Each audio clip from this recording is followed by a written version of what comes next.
Todos os vírus têm um invólucro de proteína onde dentro encontra-se o ácido nucleico, formado por DNA ou RNA. Alguns vírus têm um invólucro extra que funciona como parede de uma célula, chamada de membrana bilipídica, formada por lipídios e, eventualmente, algumas proteínas. O novo coronavírus possui esse tipo de envelope viral, que é adquirido quando deixa a célula no processo de replicação.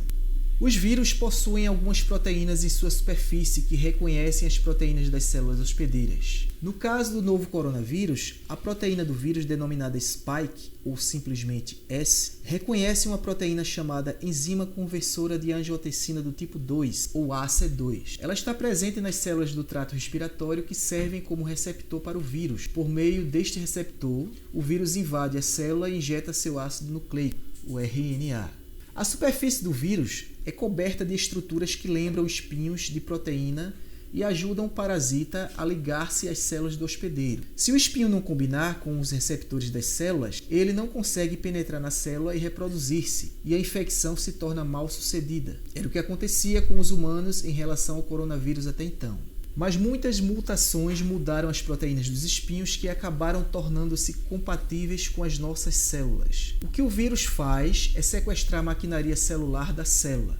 A partir desse momento, a célula deixa de trabalhar para a sua sobrevivência e passa a multiplicar as fitas de RNA e produzir as proteínas virais.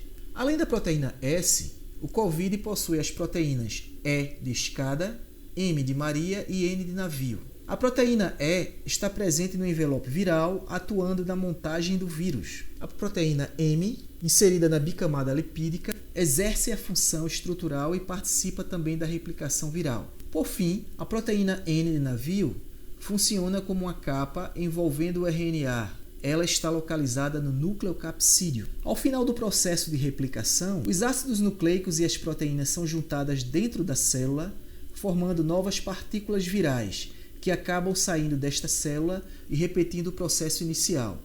Diretamente ou indiretamente, esta célula vai morrer. Inicialmente, quadros de infecção respiratória aguda, como pneumonia grave, foram reconhecidos como as mais importantes causas de óbito em pacientes com Covid-19.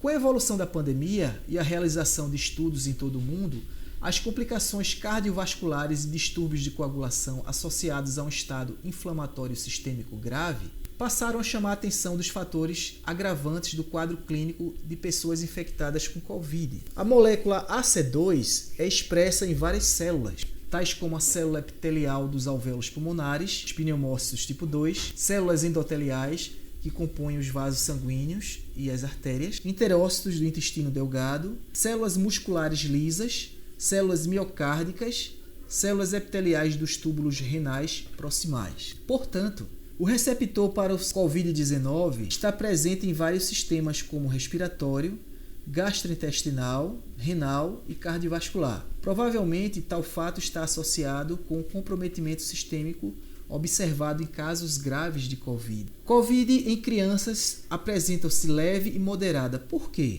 A Covid-19 tem sido documentada em bebês prematuros, lactentes, crianças e adolescentes.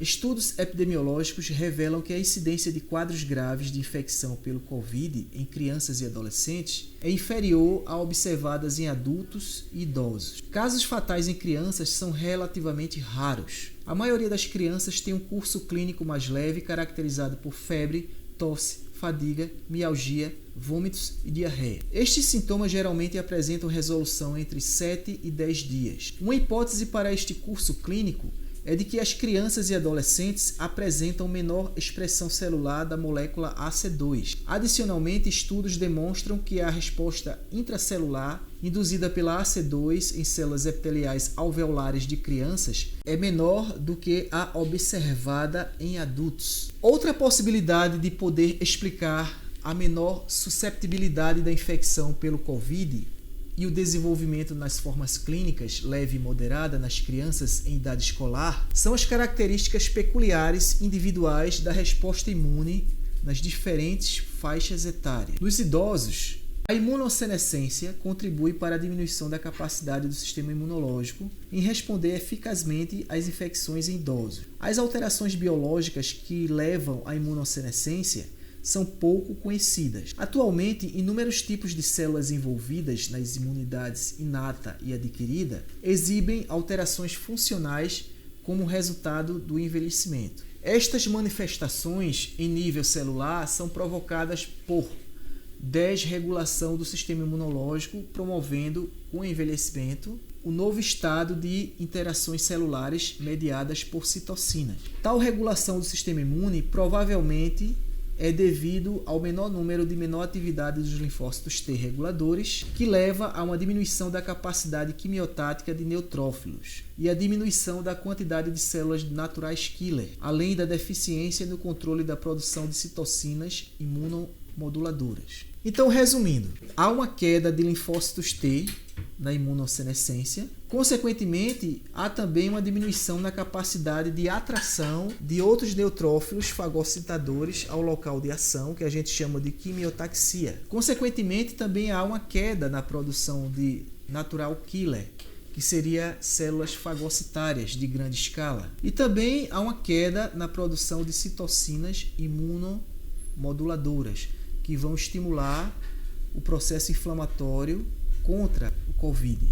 O chamado fenotipo secretor associado à senescência, que em inglês chama-se SASP, ou senescência associada ao fenotipo secretório, é responsável pelo aumento na produção de citocinas específicas, quimiocinas e outros mediadores pró-inflamatórios. O SASP promove o estado inflamatório crônico de baixo grau, o que contribui ainda mais para alterar a regulação da resposta imunológica, dificultando a resposta a vacinas e provavelmente a novos patógenos como o COVID-19.